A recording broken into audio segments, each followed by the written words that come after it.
We are back at MD&M West, and I am here with my lovely co-host, the beautiful Ann. How are you, love? Hi, Lisa. I'm fantastic. What a great day we've had today. This has been so much fun. It's been an awesome day. And so this is the first time all day that we get some solo girl time going on here. That's right. Right. So we get to talk about all the things. I'm super excited about the awesome conversations we've had thus far. We've had some amazing conversations, and we're going to transition to a subject that is all the more fun, I think.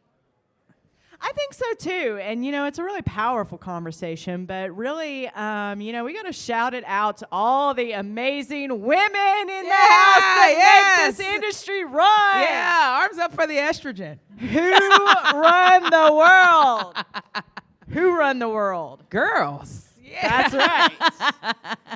That's right. And Lisa, I know you are a member of Women in Manufacturing. You're a huge advocate for women in manufacturing. Oh my gosh, women in manufacturing, women in 3D printing, women, moms, women in general.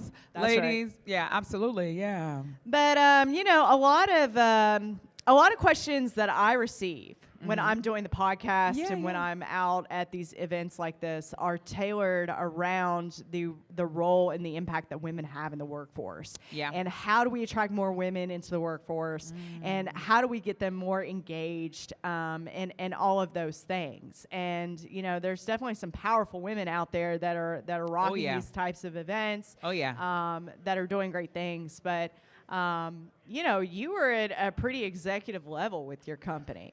I am. One thing I will say is that it has been so refreshing to look out on the landscape of the trade show and see the women that are working at multiple levels, doing multiple things, working side by side with their counterparts.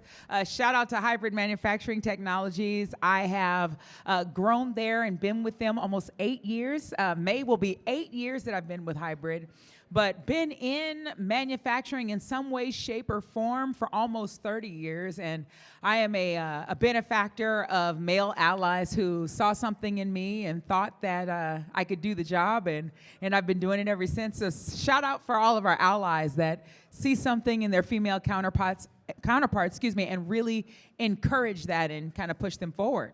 I know. We would be remiss to not acknowledge the amazing men out there in our industry that keep pushing us forward. Shout out to you. Yeah. Holding, paving the way for us and standing up in rooms that maybe we're not always in, right? And saying, women play a vital role in this workforce. But I've got to know, from your own perspective and experiences that you're seeing and your own company experience, how big of a role is that in your culture, and how have you been involved in guiding that? I think that the first thing that you have to do is acknowledge that for a while that was not always prevalent.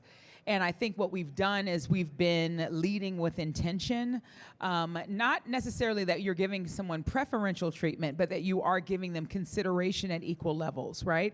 You're acknowledging that the skills are there. You're acknowledging that the acumen is there. And so you're just giving them equal footing to be considered at the same level. And I think what happens there when you lead with intention like that and you're putting the right people strategically in the right positions, you can't help but benefit as a company. So I'm really grateful for the strides that we've made at Hybrid. I'm grateful to have leaders who empowered me to make sure our entire team culture was one that was inclusive and brought in lots of people with lots of different skill sets. And so I'm super excited about where we're going, and I'm excited about where manufacturing is going because we're starting to see more female CEOs than we've ever seen, more at executive level than we've ever seen, and I think that's just hand in hand a testament to the growth that we've seen over the 40 years of MD&M. So I'm excited about that. Absolutely. It's refreshing that we can come to the trade shows and we do see a lot more women. Yeah. And, I've got this really awesome, powerful circle of women around me. Yeah. And, man, they're inspiring because they just take life by the hands. I mean, they will go out and program. They're out programming robots. Yeah. They're out, designing control panels and doing all the electrical stuff. All the things. Yes. They just run circles. Run circles. Yeah. I mean, you're seeing operators now. You're seeing designers now at a greater level. And I think there's more intention to study engineering in school for women, which I think is also a great thing. So I think that we can't help but continue to improve and be excited about where we're going.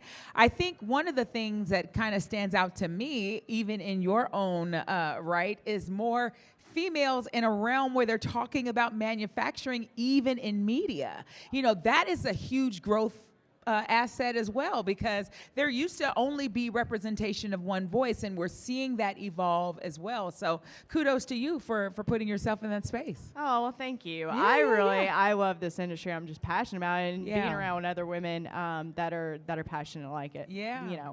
It keeps me going. It really makes me want to make a difference, make the world better than when I started out in my career. Yeah. And I'm going to know, with your involvement in some of the programs that you're doing for young women. Yeah. And the next generation of the workforce talent. Yeah. What's working? What are we doing right? Well, you know what the funny thing is, if you're in manufacturing at all, repeatability is a concern of yours, right? And so how can we dare take all of our systems and be concerned about how reliable those systems are, how robust they are, and how well they work, and we don't take that same aspect or mindset to our future generation, our future manufacturers, our future engineers. We do ourselves a disservice when we don't think about them in that way. So I hope that the biggest legacy I can leave is me empowering a workforce to come behind me to grow it at even a greater level. So I think we have to do that with intention. I think we take our knowledge and we take away our fear of being replaced or obsolete, and we fuel our teams so those teams can grow, so that technology continues to advance. All of that stuff happens, right? Not necessarily because they're women or even because they're young women, but because they're all fueled with these minds that are just charted for growth and charted to just break into new territory. And they are breaking those barriers, kicking the door in. And I'm excited about it. I love that so much. Yeah. I love it so much. And, it's kind of ironic, right, that we kind of had this conversation a little bit at lunch in the role that women play at work, and how we interface and how we contribute to the workforce, but also meet the needs of our employers. Yes. And you had some really, really great inspirational stuff, and I thank you for that. I thank you for that, because that was super encouraging.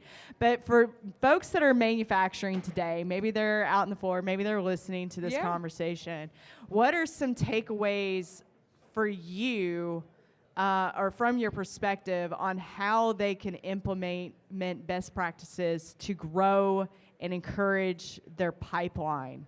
Yeah, since our time is winding up, I would say this. I would say if I had one thing to leave people with, it would be that there is a gift in every area of your business. It is that you should be fueling your staff to be entrepreneurs at every level. They should be innovating for you. You should not be intimidated by it, but you should be opening doors for them to have difficult conversations with you, difficult conversations with each other. You should not make them afraid to be different and not expect sameness from them, but establish a trajectory for them that says that they are welcome to be who they are, to go hard with an idea, to run forward, to introduce ideas that people think are absolutely crazy and then show us why it works. Know your processes, right? You have to know a process before you can break it, but know your process, do what is necessary so that you can break down the barriers and break down the walls, and you will find that you have more on your team than you were even aware of. Tell people to throw their job description out of the window